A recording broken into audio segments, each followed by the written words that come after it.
Tom Brokaw. Old man Tom Brokaw. He done been on TV recently. First of all, he's back on TV, even though he was one of the dudes who got caught up in the whole Me Too movement. But somehow old man Tom Brokaw back on TV. And I like that he is on TV. And the reason why I like that he's on TV is because old white people are always spilling tea. Always spilling tea. So, Tom Brokaw was on, and he had said this months ago as well about Mexicans need to learn how to assimilate. This is the same type of stuff that Pat Buchanan would always talk about. He was on a show with Laura Ingraham, and he was saying how black folks and brown folks have a hard time assimilating. And I would like to explain what those people are talking about, man, when they say assimilating. See, what America was is a country for white people, while black people was their servants.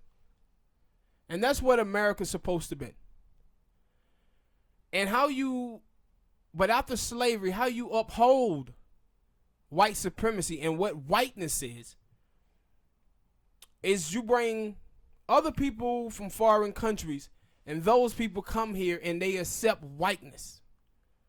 See, the Italians, the Irish, the Polish, the Russians, and a large share of the Asians too, Puerto Ricans, and especially the Cubans. If you see those people, black folks, what you'll see is a lot of those people have accepted whiteness as the ideology of today. And when I tell you of the 1930s and 40s and 50s, the New Deal, this is when they made those people white by greenlining them in white America and then redlining black communities. In the 1950s, when black people was fighting for the civil rights movement, jumped off, the black community tried to get the Mexicans to ally and fight for their civil rights, and they didn't. The reason why they didn't is because they were saying they was white. And see, what whiteness is you believing black people supposed to be at the bottom. See, you cannot have white supremacy unless black is at the bottom. That's the only way you can have white supremacy. So what you have seen happen in the United States of America in the last 20, 25 years, if you guys remember, we had back with Rodney King's shooting, you had the young black sister out there in California. She got shot by the Asian woman. You guys already know how Muslims treated African Americans in New York with taxi cabs. You seen the Mexicans. You seen how racist the Mexicans are. The Cubans are the only race group in the United States of America that votes for the Republicans. Down there in Florida, the dude who lead the chapter of Proud Boys down there is an Afro-Cuban down there. You have the game out there in California, the Nazi lowriders. This is what it is to accept whiteness. But what have happened the last 20 years, though, is that the Mexicans was picked on by racist white people. The Muslims were picked on by racist white people. Now, these people have to reckon with their minority status. And before they didn't. Even in 2010, you had 2.5 million Mexicans stop clicking Latino on the census and start clicking white. But now all of these racist white people in this country have forced these people to reckon with their minority status. See, you watch us as black people, we have our own culture here. You watch Mexicans to a certain degree, Mexicans have their own culture. You watch Muslims have their culture. You have Jewish people, Jewish religion, and everything. But the thing is, you watch how America treated Asians. Before 1965, they used to treat Asians the same way they treated black people, but Asians assimilated to whiteness. They stopped wearing the clothes. They stopped wearing the clothes of their culture. They started accepting white-sounding names. And some Mexicans did that too. Remember, they would, if their name was Carlos in Mexico, when they came here, they named themselves Charles. Mm-hmm. And that was them assimilating to whiteness. And what whiteness is whites on the top and blacks on the bottom. And when you see all of these groups, it's the same racist language that white people have used against us for 500 years. And this is what whiteness is. When you see white people who are not racist, those white people are rejecting whiteness. Because what whiteness is from the start of America is racism. That's what whiteness is. Blacks on the bottom, whites on the top. But now, in this country, they done forced these minorities in this country to have to deal with their minority status. And when people be saying all the people of color, what these white people fear so much is that I think about 2045, they say America going to be a majority minority country. And what these white people fear so much is that blacks, Mexicans, Puerto Ricans, Asians, Muslims going to all band together politically, and we're going to do the same thing to them that they have done to us. That's what they fear is. And what white people biggest fear have ever been in America is competition. They don't want to compete with minorities at all. They want to keep taking that 65% of the wealth that passed down generation after generation after generation. Therefore, they won't have to compete with black people. And I always say is that if you look at America, America is a microcosm of what whiteness think about black people and the rest of the minorities in America. They tell you the Asians are the smartest. They have them working in high-tech jobs. Even though blacks and Mexicans graduate twice as many people in high-tech didn't get hired. They tell you the blacks are the strongest and the most athletic. We dominate football, basketball, and boxing. They tell you the Mexicans are the hardest working people. So they got them out there in 105-degree weather picking apples and oranges. And then they tell you the Jews own everything. So what are white people telling you their strength is? Strength in them is. It's more of us than it is them. And so they was able, when you watch like Bill O'Reilly is an Irish American. But do you see him repping his culture? No. His ideology is that of a racist white men in America. Whiteness is the ideology that Bill O'Reilly and his family accepted in the United States of America as the ruling ideology of America. Donald Sterling, Jewish, who owned the Clippers. What was his ideology though? Whiteness. Whiteness. This is what you see when you see these videos of these Asians. One of the dudes over there at the Daily Caller, and that's the website that Tucker Carlson owns. It's an Asian dude over there that says, I'm Asian on the outside but white in the inside, and I love Hitler. See, this is what whiteness is. And the only way you could keep white supremacy going is by keeping black people on the bottom and then get people who coming from foreign countries. And all of these foreign countries that these people come from, these countries are majority their race. There's no black people there. So how do you be racist when you come from countries where it's no black people? Because they come here and assimilate to whiteness. And whiteness is racism. Whiteness is white supremacy. That's what it is in America today.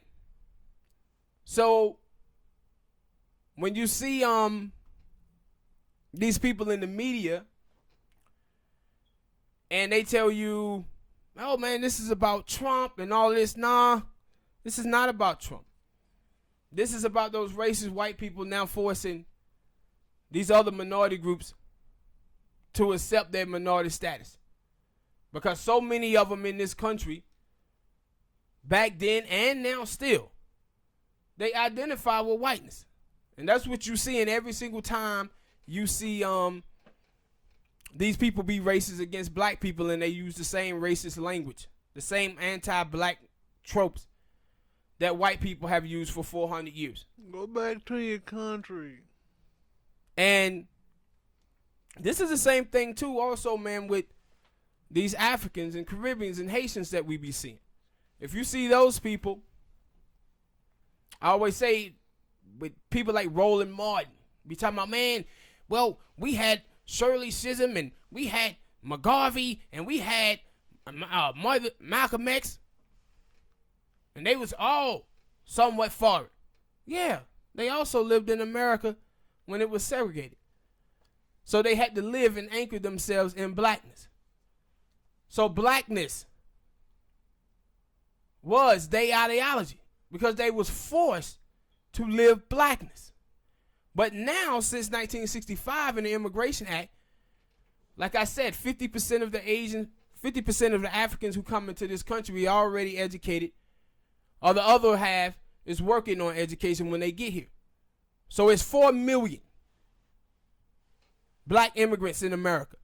The majority of those people who come to this country, they live in white neighborhoods. And when you see them, what you see is their ideology is the ideology that they brought from their home and whiteness. That's what their ideology are. Because they didn't have to live in black communities, so they didn't assimilate to blackness. The same way the Irish, Italian, Polish, Russians have assimilated to whiteness here. Because those people, when they came here after 1965, they got all of the programs that was on the books that we had been held out of. So it uplifted them. So they lived in whiteness, surrounded by whiteness. And they accepted that ideology. That's why you see and hear them using the same racist rhetoric against African American that you hear from white people. Because whiteness, at its best, is just flat out racism. That's what it was from the start of this country. That's what whiteness mean. Not white people, but whiteness. And like I said, you cannot have white supremacy with black people being an elite group. Because if black people is an elite group in America, then the minorities who come here would immediately accept their minority status. But if you keep black people at the bottom, relegated to the slums and ghettos, and you have all of these elite other groups coming in who are elite from the countries that they live in, then they're going to be in white communities and they're going to accept whiteness as the ruling ideology of the United States of America. And that's the problem that we have today. But now white people, y'all are ruining this with your racism. Y'all are forcing these people now to align themselves with black people, which is the minority state that we have been in. That's what you see happening. I seen the video with this bunch of Mexicans down there arguing with this white dude, and you hear these Mexicans, you racist, you a white supremacist. I said, I ain't never seen or heard of Mexicans in America ever fighting against racism and white supremacy. Never in my life. Most of the time when you saw like Mexicans were trying to be the overseers of the plantation. Pretty much with all of these other minority groups. That's what they have been trying to be. And the reason why is because they align themselves with whiteness. But now they over here now, you watch them, you on Twitter and everything, and they got Black Lives Matter in their bios and everything. These same people racist as hell against black people. But now white people are on their ass. These racist white folks is on their ass now, and now they want to accept their minority status. But before, did everything in their power trying to assimilate to whiteness. And even some of our own. Like you listen to Larry Elder, you have these mass shootings and stuff going on with white supremacists, and he's out here tweeting about black people. Anti-black tropes that come right from white people. This is the same thing when you hear from ignorant folks like Kanye West, who talks about, I'm a free thinker. You're not a free thinker if you accepting whiteness as the ideology of the day. That ideology been in place, man, for 400 years. It been in play for 400 years. It ain't nothing new, bro. But that's what whiteness is. And this is why we tell y'all act white. Y'all sound white. Because you do. They start talking about, well, you guys hate us because we educated and we speak proper English. No such thing as proper English. Do people in England, do they sound like Americans? No, they don't. Queen of England don't sound like Americans. There's no such thing as proper English. You have standard English here in the United States. Guess who created standard English? White people in America. See, black people don't speak standard English. Black people have a different dialect. A different dialect mixed with the standard English. But there ain't no such thing as proper English at all. But these are people who have assimilated by living in white communities. They have assimilated to whiteness and what whiteness says. And there's a lot of black people, man, that surrounds us in this country that have done that. Because they don't understand what whiteness is. But the start of America was white people on the top, black people on the bottom. That's what whiteness is. And so many minority groups who have come here to this country have accepted that ideology. Even some of our own. Now that shit coming home to roost on y'all ass. Because these white people now are telling y'all, nah, y'all are niggas too. Now everybody gonna run to black people. Why? Because we the only motherfuckers in this country that ever fought against white supremacy. The only ones. See, all the rest of these people wanted to come to this country. So they wanted to subscribe to whiteness. They asked for it. We the only ones who did. But we the only ones that have ever fought white supremacy. The problem is, you're getting tired of black people always had to carry everybody else's water on these issues. Just for y'all to be racist against us at the same time. And that's why it's kind of good watching these white folks get on y'all ass out here. For too long, y'all was sitting over there trying to be the overseers of the plantation. And now they on y'all ass. Now y'all want to start talking about people of color and these white people and races. Y'all wasn't saying that shit before. Y'all was over there riding with them. That's what y'all was doing. And that's why all you fake ones out there, y'all can hold y'all own lips. Y'all know what it is. But hit that like button, people. Subscribe.